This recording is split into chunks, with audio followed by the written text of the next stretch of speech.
Direct பண்ணக்கூடிய ஒரு இயக்குனர், ஒரு மாஸ்டர் ஃபிலிம் மேக்கர் அப்படின்னே சொல்லலாம். Most favourite A R Murugadoss sir எங்களுக்காக மேடைக்கு வரணும்.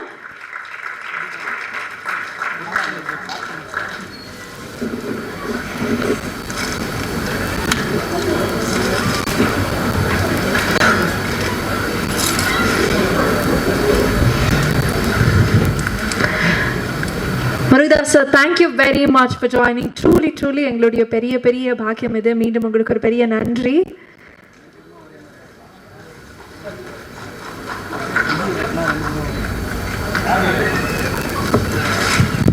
அனைவருக்கும் வணக்கம். இந்த படத்தில் ஸ்பெஷலான விஷயம் நிறைய இருக்குது. ரொம்ப ஸ்பெஷலான விஷயம் நான் பிறந்த ஊரில் நடந்த நிஜ கதை. ஸோ ஒரு உண்மை சம்பவத்தை படமாக எடுத்திருக்காரு எனது நண்பர்.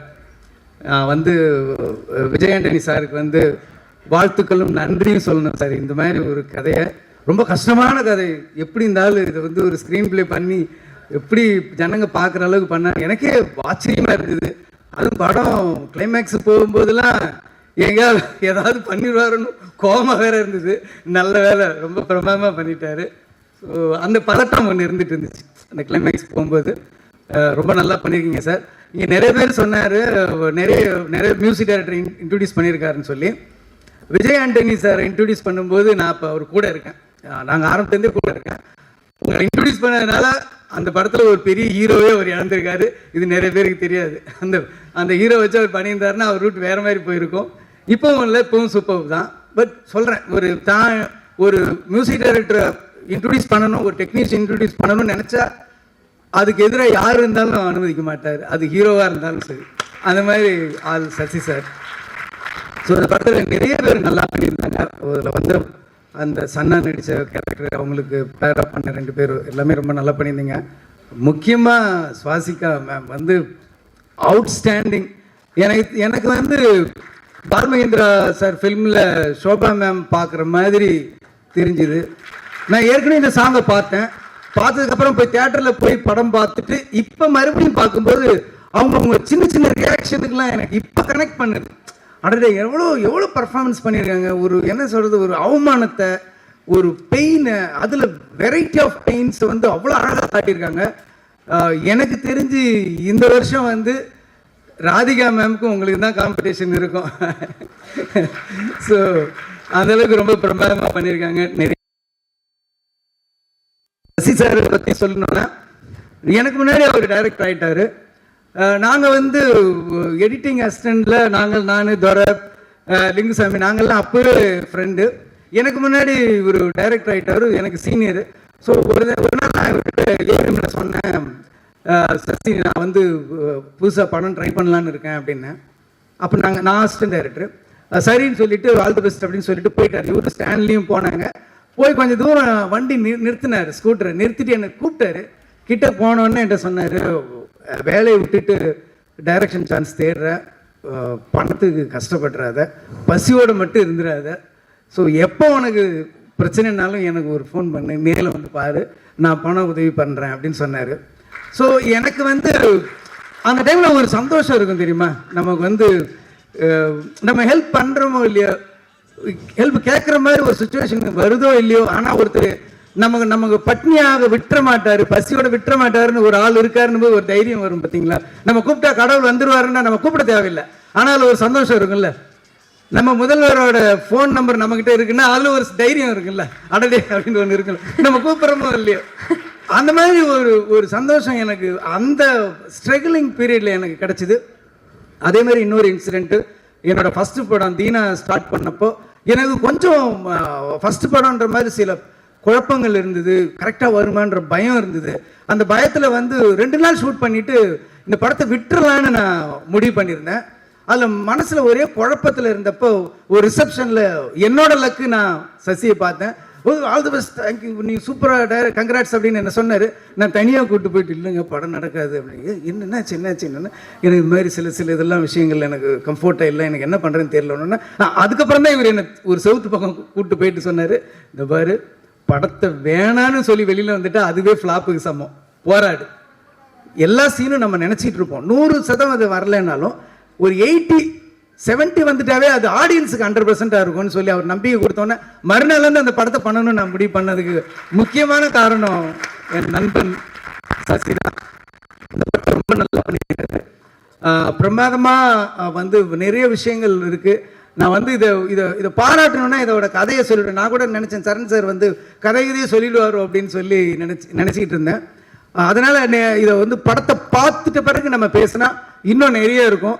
நிறைய புரட்சியான விஷயங்கள் இருக்குது. இந்த சமூக நீதி பேசிட்டு இருக்க நிறைய அழகான கருத்துக்கள் சொல்கிற ரஞ்சித் சார், வெற்றிமாறன் சாருங்கள் படங்கள்லாம் கூட என்னன்னா நம்ம நிறைய ஜாதியில் சம்பந்தப்பட்டு இருக்கு, மதங்கள், ரிலீஜியஸ் நிறைய சம்பந்தப்பட்ட ஏற்றத்தாழ்வுகளை நம்ம சொன்னாலுமே கூட வீட்டிலேயே வந்து ஆண் பெண்ணுக்குள்ளே ஒரு வித்தியாசம் இருக்கும் அப்படின்னு சொல்லி நமக்கு நாம் கண் கூட பார்க்கலாம். நாங்களாம் வந்து நான் சின்ன வயசில் இருக்கும்போது காலையில் எனக்கு வடித்த புது சாப்பாடை கொடுப்பாங்க. ஆனால் எங்கள் அக்காங்கெல்லாம் வந்து நாள் வச்ச சாப்பாடு தான் சாப்பிடுவாங்க. மதியானம் வந்து காலையில் மிச்சமானது சாப்பிடுவாங்க, நைட்டு வந்து மதியானம் மிச்சமானதை சாப்பிடுவாங்க, மறுநாள் காலையில் நாள் நைட்டு. ஸோ மிச்சமானது மட்டுமே சாப்பிடுவாங்க. ஆனால் ஒரே கூட பிறந்தவங்க தான். ஆனால் ஆண் பெண் வித்தியாசத்தை வந்து சாதாரணமாக ஏற்றுக்கிட்டு இருந்தாங்க. ஒரு பெரிய புரட்சியான ஒரு விஷயம் வந்து ஆண்களை எவ்வளோ சீக்கிரமாக அடையுது, அது பெண்கள் எவ்வளோ போராடி கஷ்டப்பட்டு வர வேண்டியது இருக்குது அப்படின்னு சொல்லி ரொம்ப பிரமாதமாக பண்ணியிருந்தாரு. அதில் ஒரு எக்ஸ்ப்ளனேஷன் பண்ணுவாங்க அவங்க வந்து, எனக்கு வந்து சின்ன வயசுலேருந்து மருதாணி ரொம்ப வச்சுக்கிறதுக்கு பிடிக்கும், பூ வச்சுக்கிறது பிடிக்கும், பொட்டு வச்சுக்கிறது பிடிக்கும், எனக்குன்னு ஒரு துணை வேணும் அப்படின்னு அவங்க எக்ஸ்பிளைன் பண்ணிட்டு இருக்கும்போது அவருக்கு எதிரில் இருக்கிற கேரக்டர் ஒரு சிரிப்பார். சிரித்த உடனே தான் அந்த ட்ரைலரில் பார்த்த அந்த ஷார்ட் வரும், என்னங்க திடீர்னு என்னை பார்க்கறதுக்கு கேவலமாக தெரியுறீங்களா அப்படின்னோடனே, இல்லை என்னெல்லாம் யாராவது கேட்டால் ஒரு ஆம்பளை வந்து நீ மறுமணம் பண்ணிக்க போறியா அப்படின்னு கேட்டால் ஆமான்னு ஒரே வார்த்தை சொல்லிடுவோம். ஆனால் நீங்கள் அதுக்கு எவ்வளோ பேச வேண்டியது இருக்குது பாருங்க அப்படின்ற ஒரு அற்புதமான விஷயம் சொல்லும்போது ஒரு நிமிஷம் அப்படி தூக்கி வாரி போட்டுருச்சு. ஸோ அந்த மாதிரி சின்ன சின்ன சின்ன சின்ன விஷயங்கள்லாம் ரொம்ப ரொம்ப அழகாக சொல்லியிருக்காரு.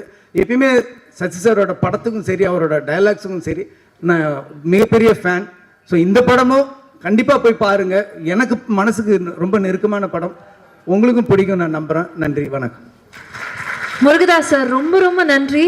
அண்ட் எனக்கு தெரியும் அது உங்களுடைய மனசுலேருந்து நிறைய வந்திருக்கு அப்படின்னு. படம் நாங்கள் நிச்சயமாக பார்க்க போகிறோம். ஐ திங்க் நீங்கள் சொல்லக்கூடிய ஒவ்வொரு விஷயமும் எங்களுக்கு கனெக்ட் ஆகும் நான் நம்புகிறேன். மீண்டும் உங்களுடைய டைமுக்கும் உங்களுடைய வார்த்தைகளுக்கும் ஒரு பெரிய நன்றி. Thank you so much for being here.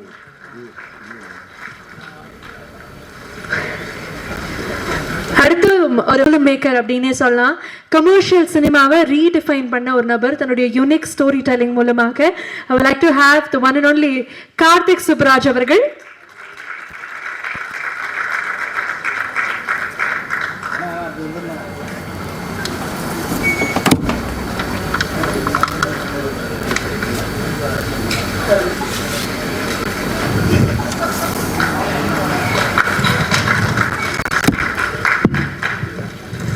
வணக்கம். சசி சார் வந்து ரீசெண்டாக I had lot of chances to interact with him closely. But ஆனால் அதுக்கு முன்னாடியே is a very very inspiring film maker. One of the very few film makers who still believes in writing. அதாவது writing ஒரு படத்துக்கு எல்லாத்த விட யார் hero, எவ்வளோ பட்ஜெட், எல்லாத்த விட வந்து அந்த ஸ்கிரிப்டுக்கு ஒரு இம்பார்ட்டன்ஸை இப்பயும் வந்து ரீஇன்ஸ்டேட் பண்ணிகிட்டே இருக்கிற வெரி ஃபியூ ஃபில்ம் மேக்கர்ஸில் நீங்களும் sir. I always big fan of your writing and execution of that particular script. இந்த படமும் 100% வந்து அந்த கதையை மட்டுமே, அந்த கதையும் அந்த அவரோட ரைட்டிங் மட்டுமே நம்பி எடுக்கப்பட்ட ஒரு படம் தான் நினைக்கிறேன். அண்ட் இந்த படம் பார்த்தா எனக்கு ரொம்ப ரொம்ப பிடிச்சிருந்துச்சு. And I think this film also got a right producer, Vijay Antony sir. As a producer, you're also very inspiring, sir. Choosing the right scripts. அவர் சூஸ் பண்ணி நடிச்சிட்டு இருக்க படங்களுமே வந்து ரொம்ப நல்லா இருக்கு. அந்த வகையில் இந்த படம் ரொம்ப வந்து ஒரு சென்சிட்டிவான, ஒரு காம்ப்ளெக்ஸான ஒரு சின்ன ஒரு எமோஷன் அது. அதை வந்து ரொம்ப சூப்பராக டீல் பண்ணியிருந்தாங்க. அண்ட் சொன்ன மாதிரி வந்து ஒரு பெரிய விஷயம், ஒரு சொசைட்டியில் இருக்க வேண்டிய ஒரு பெரிய விஷயத்தை ஒரு அம்மாக்கும் அவங்களோட பசங்க 2 பேருக்கும் நடக்கிற மாதிரி ஒரு விஷயத்த அந்த கதையை உள்ளே கொண்டு வந்து அந்த எமோஷன் வந்து நம்ம பார்க்குற எல்லாருக்குமே வந்து ஒரு பாயிண்டில் வந்து ரொம்ப ஒரு ஹார்ட்ஃபெல்ட்டாக, ரொம்ப ஒரு ஹார்ட் வார்மிங்கான ஒரு ஃபில்மாக இருந்துச்சு. இந்த படம் முடியும் போது ஐ ஃபெல்ட் லைக் ரியலி ஒரு ஹார்ட் வார்மிங் ஃபீல் இருந்துச்சு. And I think all credits goes to Sasi sir for believing in the script and pulling it off. And அதுக்கு ஸ்வசிகாவோட performance first thing it was great. அதாவது Swasika I think ரெட்ரோவில் we work together but very very small role, but I know she is a great performer. And I think இந்த படத்தில் வந்து like it is her film, அவங்களோட படம் தான், அவங்க தான் வந்து ஒர்க் பண்ணிருக்காங்க. அண்ட் தென் பசங்களாக நடித்த அஜய் அண்ட் சக்தி 2 பேருமே சூப்பராக பண்ணியிருந்தாங்க, all artist. And Vijay Antony sir செம்மையாக இருந்துச்சு. ஏன்னா வந்து யூஸ்வலாக வந்து சில படங்களில் கம்மியான ஸ்க்ரீன் ஸ்பேஸ் இருந்தும் பயங்கரமாக நம்ம யூஸ்வலாக சொல்லுவோம்ல மௌனராகம் கார்த்திக் அப்படின்னு சொல்லுவோம். அப்புறம் விக்ரம்ல ரோலெக்ஸ் சார் சொல்லுவோம், சூர்யா சார் ஒரு ஷார்ட் டைமில் வந்து ஒரு பயங்கரமான இம்பாக்ட் மாதிரி. அந்த மாதிரி Vijay Antony sir actually Vijay Antony sir படத்தில் வர்ற அந்த மொமெண்ட்லேருந்து ரொம்ப சூப்பராக இருந்துச்சு. அதாவது வந்து ஏன்னா அது வரைக்கும் அந்த படம் பயங்கர இன்டென்ஸாக எமோஷனலாக போயிட்டு இருக்க ஒரு படம். அவர் வந்தோடனே ஒரு பயங்கர ஒரு ப்ளசன்ட்னஸ் வந்து ஆடியன்ஸ்க்கே வந்துடும். ஸோ அந்த ப்ளசன்ட்னஸ் வரும்போது நம்ம பேசிக்கலி அந்த ஏன் அந்த ப்ளசன்ட்னஸ் வருதுன்னா, அப்படிப்பட்ட ஒரு ஆள் வந்து இவ்வளோ நேரம் நம்ம பார்த்துட்டு வந்த அந்த அவங்க ஸ்வசிகா பண்ண அந்த கேரக்டருக்கு அவங்க 2 பேர் மீட் பண்ண போகிறாங்கன்றது நம்மளுக்கு ரொம்ப ஹாப்பியாக இருக்குது. That is because we all were so attach to the characters, அந்த கேரக்டர் கோ த்ரூ பண்ணுறது. I think it's all because of your writing sir. So this film is a very very good film. ரொம்ப ரொம்ப ஒரு இந்த படம் வந்து கண்டிப்பாக நல்லபடியாக ஓடணும், ஆடியன்ஸ் வந்து தேட்டரில் பார்க்கணும். ஏன்னா இப்போ வந்து நல்ல படங்கள் எல்லாமே வந்து ஆஃப்டர் ஓடிடி வந்ததுக்கப்புறம் வி மிஸ்ட் இட் இன் தியேட்டர்ஸ்ன்ற மாதிரி இந்த படத்தை ஆக்கிராமல் இந்த படத்தை தேட்டர்லேயே மிகப்பெரிய ஹிட் ஆகணும் அப்படின்னு கேட்டுக்கிறேன். Thank you thank you sir. Thank you so much Karthik Subbaraj sir, நன்றி. Thank you very very much, means a lot to us. அடுத்ததாக நான் கூப்பிடக்கூடிய இயக்குனருடைய படத்தினுடைய டைட்டில்